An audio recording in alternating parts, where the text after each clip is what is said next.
pursued her relentlessly. He has...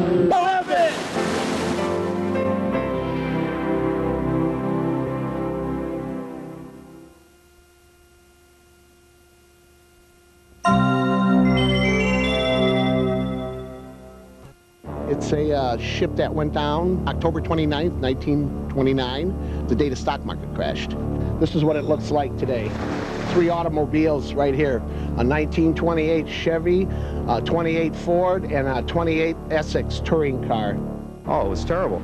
It went down pretty suddenly. I think the machinery collapsed within it from up north of Winnetka down to Evanston. There was wreckage all over the place. It was the 1st of March, 1944, when our pilot took a swim in Lake Michigan, just off of Tui, 20-some miles out on the lake. It was actually found by a group that was doing some salvage work, and they sold the airplane to us when we started the restoration.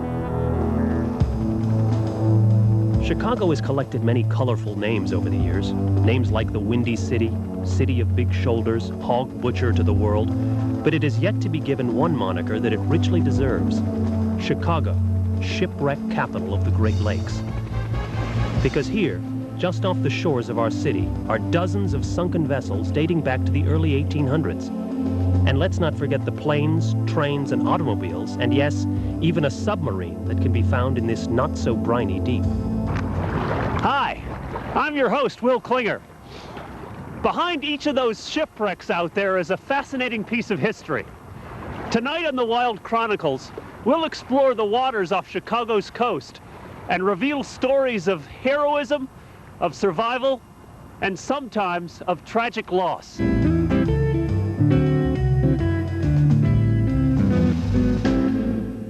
Of the thousands of pleasure boaters that motor, sail, and paddle off Chicago's coast every summer, not many realize that underneath them are the remains of over 100 vessels that once plied these same waters, not for pleasure, but for profit. The Chicago of the 18 and early 1900s was a thriving seaport, a center of commerce due to its strategic location on the Great Lakes. There was money to be made transporting cargo and passengers to and from the city, but it wasn't an easy or particularly safe way to earn a living. The weather on Lake Michigan could be treacherous, with waves as high as any oceans that come in quicker succession. So that an infamous Great Lakes northeaster, or a sudden and ferocious squall, was capable of battering a boat into submission and sending it to the bottom, often before help could arrive. 1883 was a particularly bad year to find yourself in a boat on Lake Michigan. 100 ships were lost at sea, more than 200 lives lost with them. On May 20th, an unusually ugly storm was raging off Chicago's shores, with winds up to 120 miles per hour. And many vessels in the area suffered damage, but the worst victim of the weather was a 201-foot cargo schooner christened the Wells Burt. Carrying coal from Wisconsin to the furnaces of Chicago, it foundered and sank just 3 miles off Evanston. All 11 on board, including the captain's young son, were drowned, and only one body was ever found. On a summer day 114 years later, we boarded a dive boat headed for Evanston and the remains of the Wells Burt. Joining us were members of the Underwater Archaeological Society of Chicago, whose purpose it is to make a lasting record of this and other shipwrecks in Lake Michigan. Wrecks that sank 50 to 200 years ago, we take a picture of them in the late 1900s so that archaeologists or whoever's interested can look at a picture of the way these old wood boats looked 100 years after they sank. You look at a lot of the sailboats around Chicago nowadays, they're average 25 to 50 feet, and this is a 200-foot three-masted schooner. It took 6 hours to put the sails up. It went almost 18 miles an hour. This thing, presently, as it sits on the bottom, is holding a load of 1,500 tons of coal. Now, the question's got to be asked, the weather was so bad, why did the boat even take off for their destination? Their weather predictions were made by the captain. There was no weather service, and incidentally, that's what started the weather service, is ships having a problem on the Great Lakes. How many wrecks are there off the coast of Chicago? A wild guess is about 8,000 wrecks in the Great Lakes, 3,000 wrecks in Lake Michigan, and about 300 wrecks off Chicago. How many have been discovered? There's about 25 to 35 wrecks that have been discovered. Well, So there's a lot of wrecks out there that nobody's ever seen. oh, absolutely, most of them. This is one of the best preserved wrecks in this area, and therefore one of the most popular dive sites in this area as well. We'll be anchoring off the bow, and when we descend on the bow, we'll find the anchor capstan is still in place. Coming after the capstan, we'll be visiting some of the cargo hatches. Some of those we'll be able to penetrate into and swim underneath the decking. About a third of the decking is still in place on this, which is very unique for shipwrecks in this area. Divers who descend on the Wells Burt are greeted by a marker put there by the Underwater Archaeological Society, warning them to take only pictures, leave only bubbles. We made our way down a rope tied to the bow of the wreck, and soon discovered that some areas of the deck were more intact than others. Proceeding along the starboard side, we discovered a row of deadeyes, wooden pulley-like contraptions that got their name from their resemblance to a human skull. We found a neatly carved hole where one of the great masts had been, and just beyond it, a wooden block that had once held the schooner's steering wheel. Under the deck, somewhere beneath the sand, lies the 1,500 tons of coal that had been the Wells Burt's cargo on the day it sank. Not a bad dive. It was a good dive. This is one of the most intact wrecks we have around Chicago, and we'd like to keep it that way. I haven't seen any theft on this boat in a long time, and I'm pretty impressed with that. I'm impressed with the fact that you're drinking a Jolt Cola. It's the breakfast of It's the breakfast of a man with rubber nipples, apparently. While the Wells Burt may be the most well-preserved shipwreck in the area, there are others that hold just as much fascination for both divers and historians. One in particular has a cargo still on board as unique as the story of its sinking. The S.S Wisconsin was a steamer carrying passengers and cargo from Chicago to Milwaukee when it sank just off Kenosha in a heavy storm on October 29, 1929. If that date sounds familiar, it should. It's the same day the stock market crash brought the Roaring Twenties to a screeching halt. The day before, Captain Dougal Morrison had decided to set sail despite the gathering storm on Lake Michigan. He had reason to be confident. The Wisconsin, 215 feet long and 1,181 tons, was considered the sturdiest ship on the Great Lakes. And even though another ship, the railcar ferry Milwaukee, had gone down just a week before in a similar storm, Morrison felt sure he could deliver his passengers and cargo safely. Almost immediately after leaving the safety of Chicago's harbor, though, the Wisconsin began to be pounded by waves that reached over 30 feet high. A few hours later, the ship began taking on water from a leak in the cargo deck. By 2:15 in the morning, the situation had become dire, and Captain Morrison sent out the following distress call: "Due to sink any time now. For God's sake, send help." That help came too late for the Wisconsin and the 16 men who perished.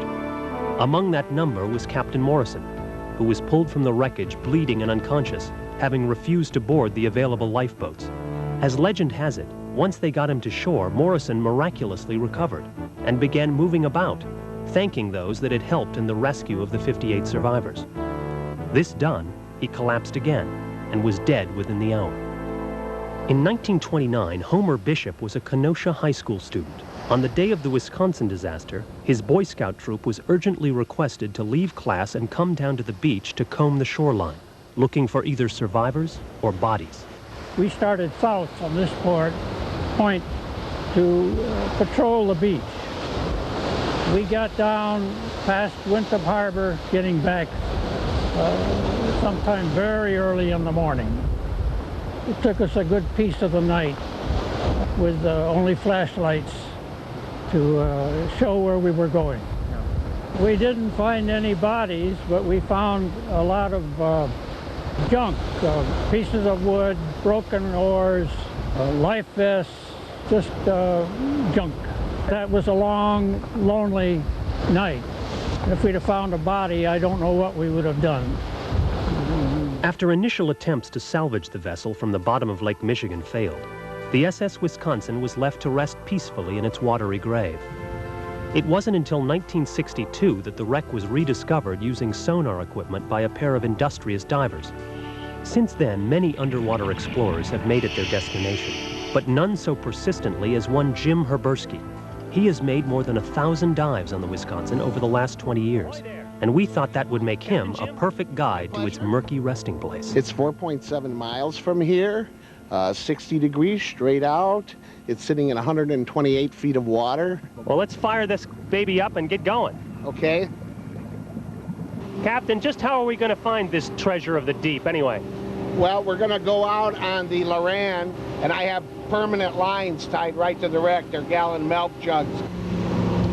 50, 60 years ago, any evening you could come down on the lake, and it would just be solid boats on the lake because the Midwest was built by the commerce on the lakes. Yeah. That's why there's thousands of ships laying on the bottom of these lakes. There it is. This is a drawing of the Wisconsin before it went down. All the upper works are gone. This is what it looks like today. All of the top cabins are gone, but all these little dark holes is where you can drop into the ship, and that's where all the artifacts are. There's also 3 automobiles right here, a 1928 Chevy, a 28 Ford, and a 28 Essex touring car.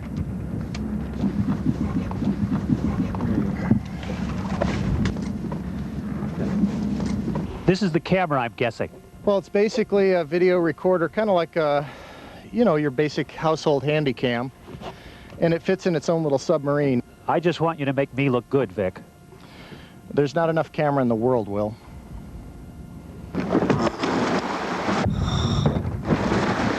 He's in.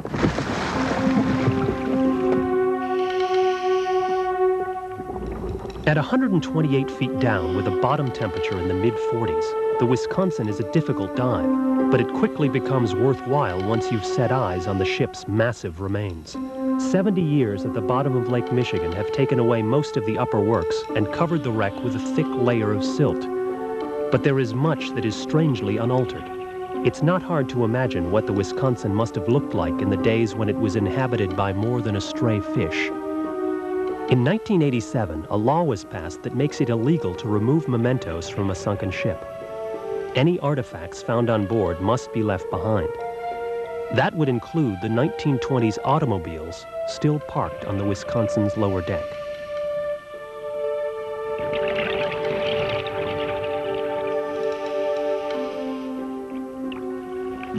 About 45 degrees down there, a little bit.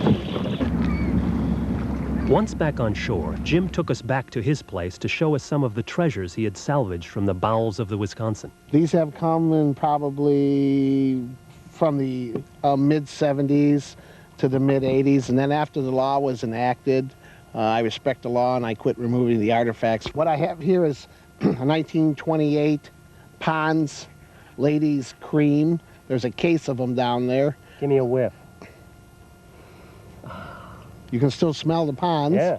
Here's vanishing cream, toothpaste. This looks like a razor. Yeah.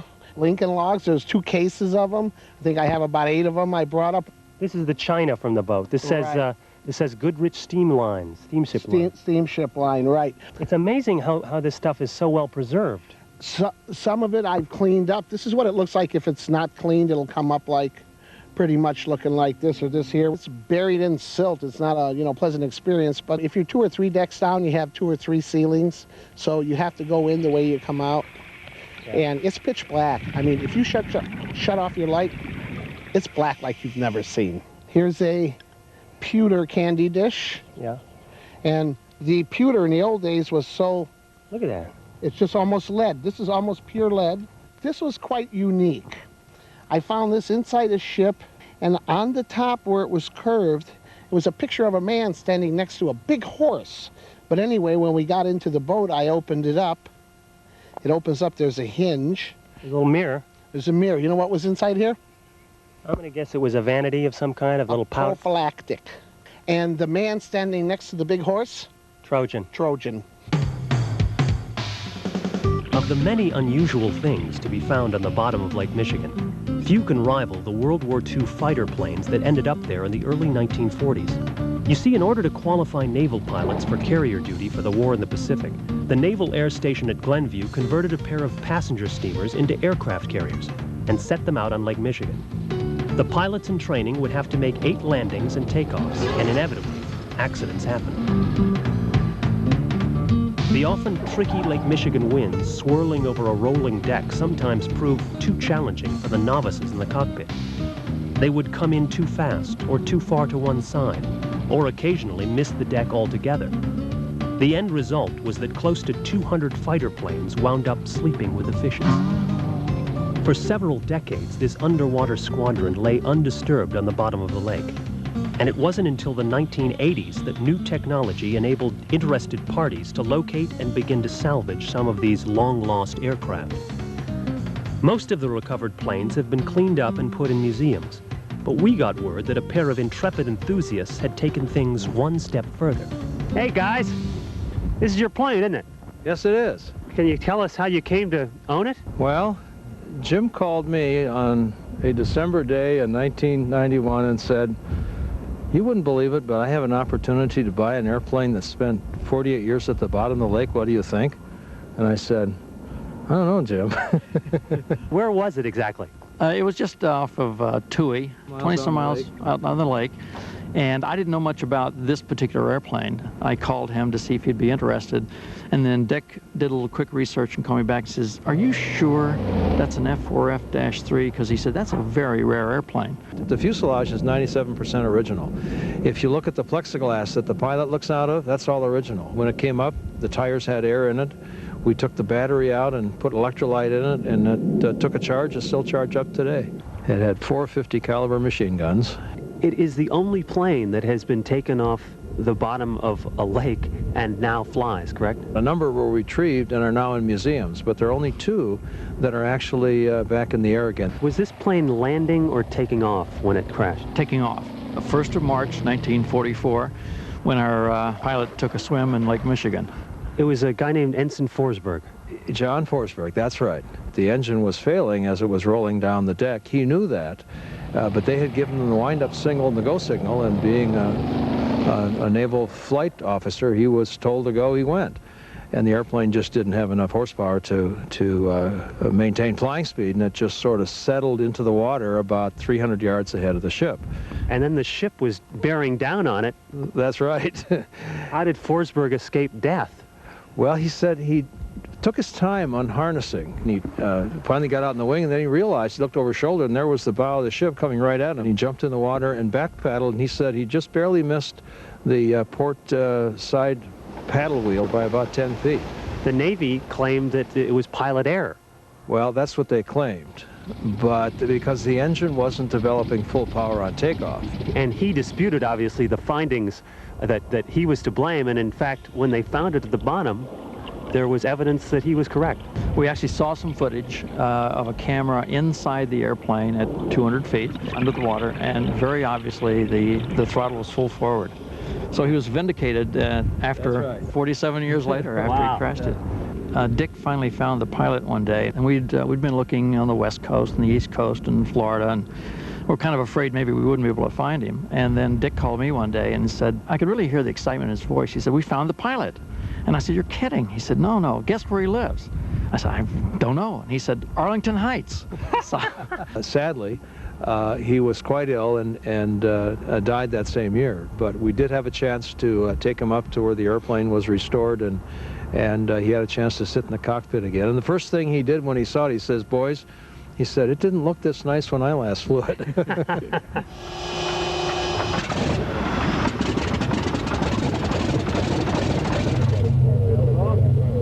Look at that, no runway at all.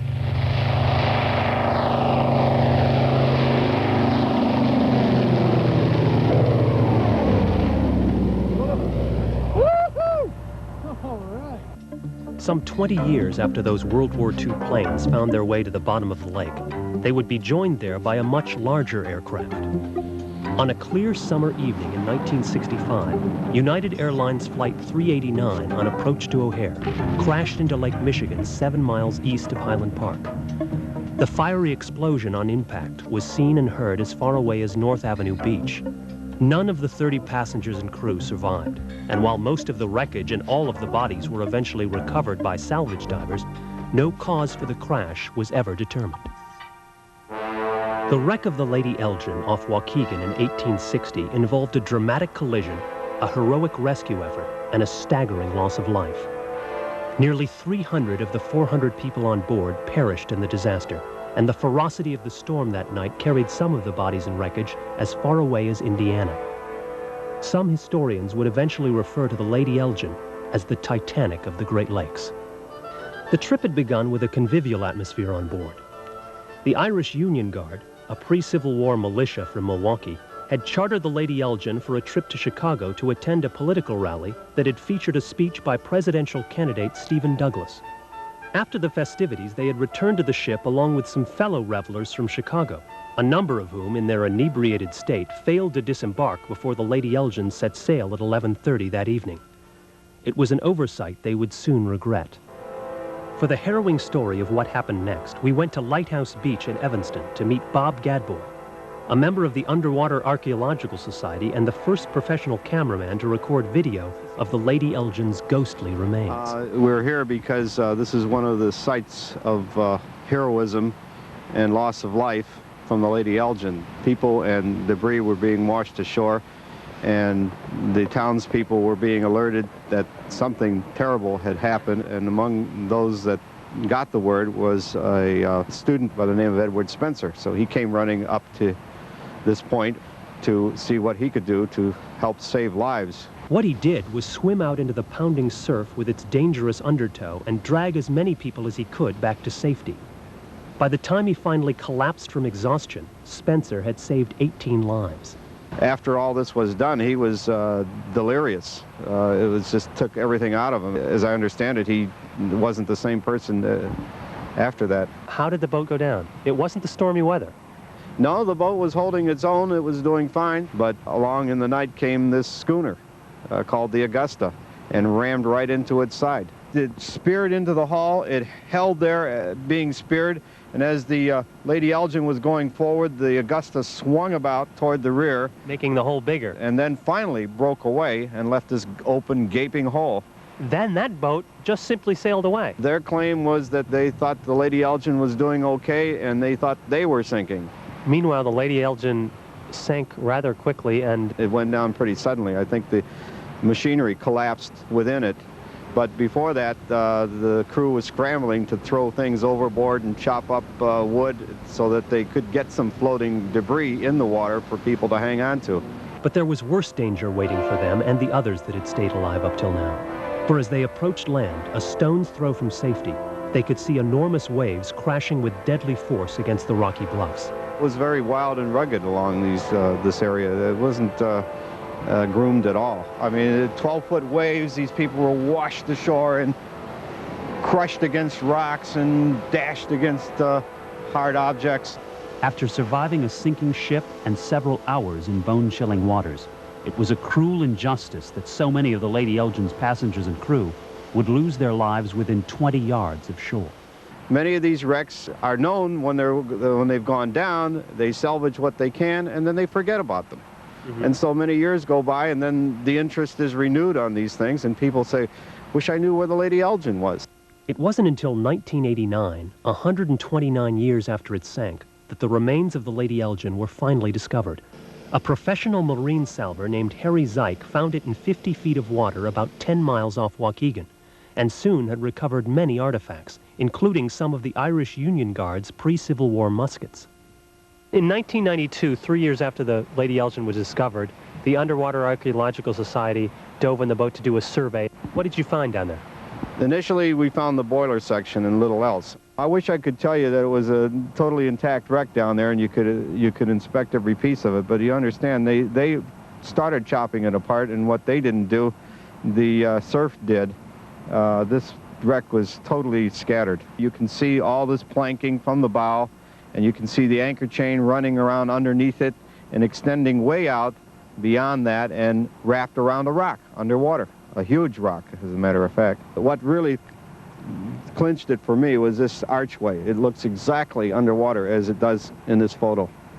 I said, that's got to be it. I see you've got the shipwrecks of the Great Lakes here on your shirt, and yet the Lady Elgin is not on here. Was this a worse disaster than the Edmund Fitzgerald, which I see here on your shirt? Oh, yeah. Edmund Fitzgerald, 29 people. That was it. 29 people, and this had more than 300. More than 300. Well, you'd think they'd have a song about this boat. They do. Lost on the Lady Elgin, sleeping to wake no more, numbered in that 300 who failed to reach the shore. The Lady Elgin story continues to this day.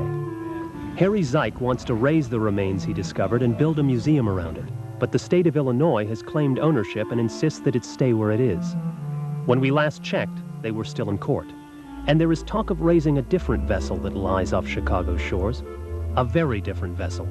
It's a German submarine from World War I. In 1919, this UC-97 mine-laying sub was captured by American forces and hauled back to the States. After the war, it was shuttled around the Great Lakes as a tourist attraction, and it ended up being docked at Navy Pier. But the Treaty of Versailles mandated that any captured armaments had to be destroyed by the summer of 1921. So at the appointed time, it was towed out into Lake Michigan to become the target of the naval training gunboat called the S.S Wilmette, though it hadn't always gone by that name. It had once been an excursion boat known as the Eastland, but on July 24th, 1915, it tipped over at the Clark Street dock. Overloaded with passengers and with too little ballast, it capsized onto its port side, pitching hundreds of people into the river and trapping hundreds more below deck. When all the bodies were counted, 825 people had lost their lives. Now, resurrected as the Wilmette, the gunboat successfully shelled its target, and the UC-97 sank without a trace. In 1992, the A&T Recovery Company, which discovered more than a dozen other wrecks in Lake Michigan, was the first to find and record this video of the UC-97. The German sub now sits in mud under 250 feet of water, some 13 miles from downtown Chicago. Whether or not this German submarine or the Lady Elgin are ever returned to the surface, there are hundreds of other vessels at the bottom of Lake Michigan that have yet to even be found. That may soon change with the advent of more sophisticated sonar equipment. But while some of the shipwrecks from the past will be salvaged, chances are they will eventually be replaced by future ships that succumb to the wind and waves off Chicago shores. For if you think that modern-day shipping is immune to calamity on the Great Lakes, remember that the Edmund Fitzgerald broke in half not in the 1800s, but in 1975. History, whether it's found in books or at the bottom of Lake Michigan, has a habit of repeating itself.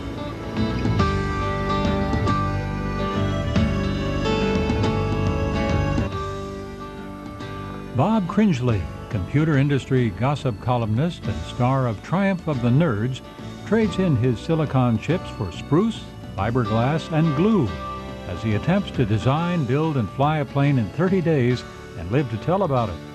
Plane Crazy is next on your window to the world.